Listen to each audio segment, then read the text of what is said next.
pengertian pembelajaran diferensiasi. Pembelajaran diferensiasi adalah pendekatan pembelajaran yang mengakui bahwa setiap siswa memiliki gaya belajar, minat, dan kemampuan yang berbeda-beda.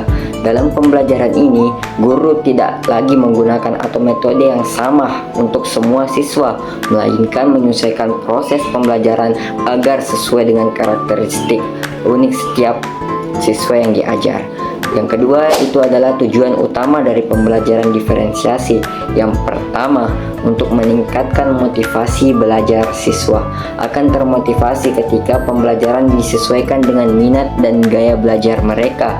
Dan yang kedua, meningkatkan pemahaman materi yang disajikan dengan cara yang sesuai akan lebih mudah dipahami oleh siswa. Dan yang ketiga, meningkatkan prestasi. Dengan pembelajaran yang berdiferensiasi, siswa dapat mencapai potensi maksimal mereka. Dan yang keempat adalah menciptakan kelas yang inklusif. Semua siswa, terlepas dari kesempurnaannya, harus merasa dihargai untuk mendapatkan kesempatan untuk belajar.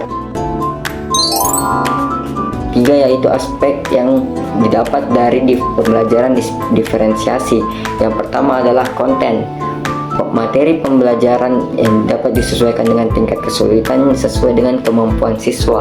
Yang kedua, proses cara penyampaian materi dapat bervariasi, misalnya melalui diskusi kelompok, proyek individu, atau presentasi. Dan yang ketiga adalah produk. Tugas akhir yang diberikan kepada siswa disesuaikan dengan minatnya dan gaya belajarnya. Yang terakhir adalah lingkungan belajar. Guru dapat mengatur suasana kelas agar kondusif untuk berbagai gaya belajar. Baik, selanjutnya saya akan menjelaskan ciri-ciri pembelajaran berdiferensiasi. Yang pertama, ada penyesuaian materi. Materi pembelajaran disesuaikan dengan tingkat kemampuan, minat, dan kebutuhan siswa. Ini bisa berupa penyederhanaan atau peningkatan kompleksitas materi. Yang kedua, variasi metode pengajaran.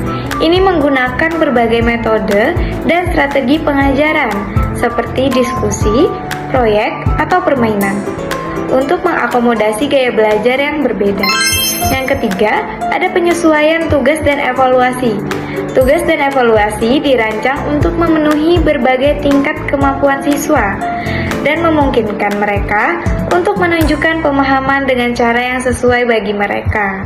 Yang keempat, ada fleksibilitas lingkungan belajar.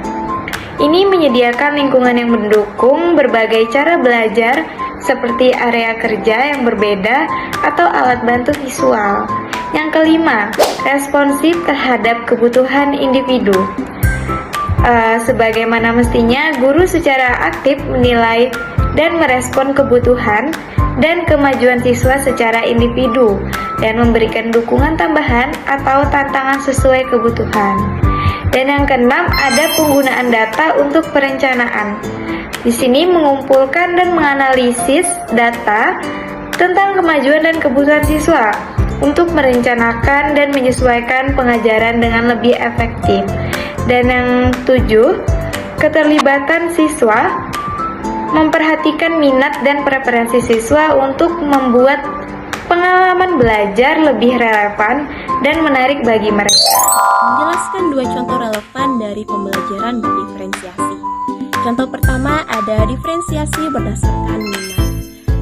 Contohnya begini, di dalam pelajaran bahasa Indonesia ketika siswa diminta menulis esai, guru memberikan kebebasan kepada mereka untuk memilih topik berdasarkan minat pribadi mereka masing-masing. Di sini siswa yang menyukai olahraga bisa menulis tentang pertandingan sepak bola, sementara siswa yang tertarik pada teknologi dapat menulis tentang inovasi teknologi terbaru.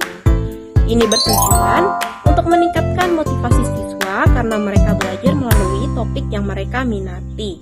Kemudian ada contoh kedua. Contoh kedua ini yakni pembelajaran diferensiasi produk atau cara menunjukkan pemahaman. Contohnya yakni setelah mempelajari topik tentang lingkungan, siswa diberikan pilihan untuk menunjukkan pemahaman mereka dengan cara yang berbeda.